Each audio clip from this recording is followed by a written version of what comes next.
तो जेएलकेएम नेत्री बेबी महतो इस वक्त हमारे साथ मौजूद हैं बातचीत करने के लिए। छात्र का प्रोटेस्ट चरम पर है, विधानसभा घेराव कार्यक्रम चल रहा है।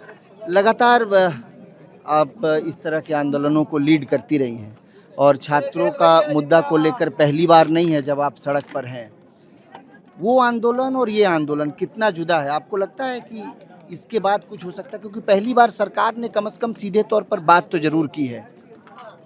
आपको जोहार, आपका चैनल के माध्यम से सभी को मेरा जोहार।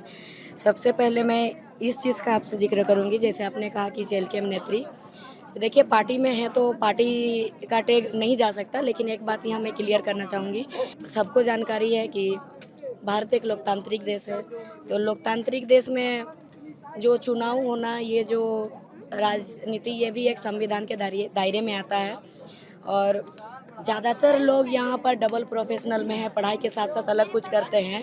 और आज अगर हम लोग नेत्री भी बने हैं तो कहीं ना कहीं ये भी एक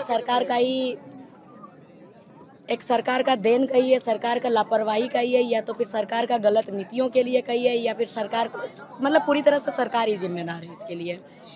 और प्रत्येक परिवार में सब कोई राजनीति से जुड़ा हुआ रहता है सर। कोई कार्यकर्ता के रूप में, कोई पदाधिकारी के रूप में, कोई वोटर के रूप में। कोई अगर किसी को वोट दिया मतलब वो उस पार्टी का हुआ, तो इसीलिए यहाँ पर पार्टी को साइड में रख के हम लोग एक स्टूडेंट भी हैं, छात्र हैं, एक छात्र होने के नाते यहाँ पर आए हैं सर। इसीलिए पार्टी को यहाँ जिक्र नहीं करिए, क्योंकि पार्टी का बैनर, पोस्टर, झंडा, कोई नाराबाजी कुछ नहीं है, यहाँ सिर्फ और सिर्फ छात्र का है। लेकिन आपने कहा सही बात है कि चूंकि पार्टी है तो उस नाम तो नहीं मिट सकता है। नहीं मिट सकता लेकिन है। एक बात है कि जेएलकेएम ने शुरुआत में इस आंदोलन को लीड तो किया, उन्होंने हवा दी और जिस तरीके से इसके पहले सीजीएल जेएसएससी को लेकर के भी आंदोलन हुई, लाठियां जो है जेएलकेएम नेताओं ने खाई। बार बार ये कहा भी जा रहा था कि चूंकि इसको पॉलिटिक्स जो है करने की, पॉलिटिकल करने की कोशिश की गई। तो आपको लगता है क्या क्या कोई पॉलिटिकल पार्टी छात्रों के मुद्दों को नहीं रख सकता है क्या? सर पॉलिटिकल पार्टी छात्रों के मुद्दों सब आज़ाद है सर, सब स्वतंत्र है, सब आ सकते हैं, सब मुद्दों को रख सकते हैं। अगर आप पॉलिटिकल तरीके से रखिएगा तो अपना पार्टी का अलग से रखिए, जैसे कि जेएलकेएम का सभी पार्टी का बारी बारी से रखा गया था। और जब आप छात्रों के बीच में आ रहे हैं तब उस पॉलिटिकल चीज़ को साइड रख करके आइए। एक जवाब दीजिए, सरकार लगभग आप लोगों की बातें मान ली, लगभग 90% बातों पर सहमति दी। इसके बाद अब इस आंदोलन को क्या तुल देना उचित होगा?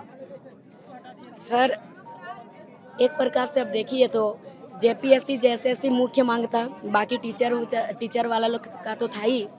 उसमें से जेपीएससी का सरकार ने स्वीकार किया है कि हाँ पीटी रद्द करेंगे और निष्पक्ष तरीके से जांच होगा, एग्ज़ाम भी होगा, सारा चीज़ उन्होंने स्वीकार किया है। लेकिन उन्होंने जेएसएससी सीजीएल का नहीं कर रहे हैं सर, नहीं किया उन्होंने।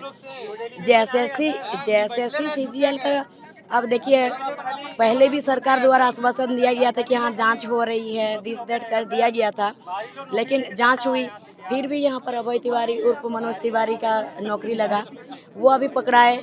और उनका खुद का एक बयान आता है जिनमें वो कहते हैं कि 400 लोग पैसा दे करके नौकरी यहाँ पर लिए हैं, तो इनका भी जांच होना चाहिए। इस चीज़ में सरकार भरोसा है, सरकार तो जांच के देखिए। आज जो जेपीएससी के जो चेयरमैन हैं उनकी भी गिरफ्तारी हो गई, इसके पहले कई लोगों की गिरफ्तारी हुई। सरकार तो कार्रवाई कर रही है, आप लोग खुश नहीं है इससे?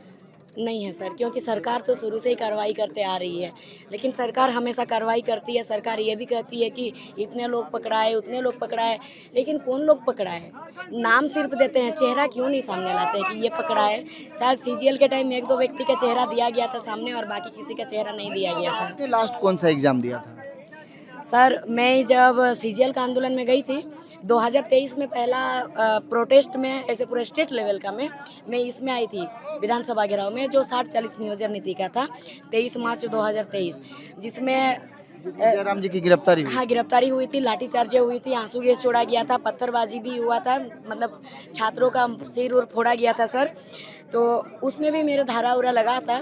तो सर उस वक्त मेरा नया 18 साल हुआ था सर। और उत्पाद सिपाही का जब फॉर्म नहीं निकला था एक, वो फॉर्म मैंने भरा था, लेकिन वो भी रद्द हो चुका था सर। फिर उसके बाद सीजीएल आंदोलन आता है सर। जब उस टाइम मैं ग्रेजुएशन कर रही थी, मेरा कंप्लीट नहीं हुआ था, वही फर्स्ट ईयर सेकेंड ईयर में थी मैं।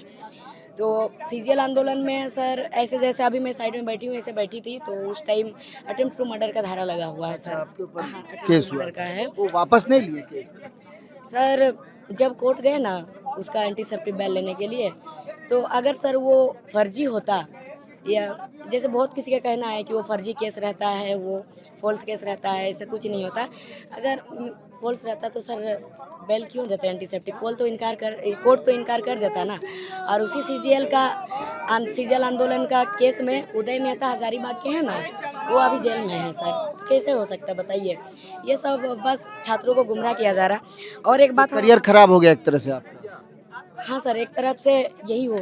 देखिए, अगर ये क्लियर हो जाता अभी तो मैं एग्ज़ाम दूंगी सर, फॉर्म भरूंगी। केस अगर क्लियर हो हाँ, केस अगर ये क्लियर हो जाएगा अटेम्प्ट टू मर्डर का, बाकी केस सब शायद उतना मायने नहीं रखता, उस सब में हो सकता है। आगे का रुख क्या होगा अब आप लोगों का?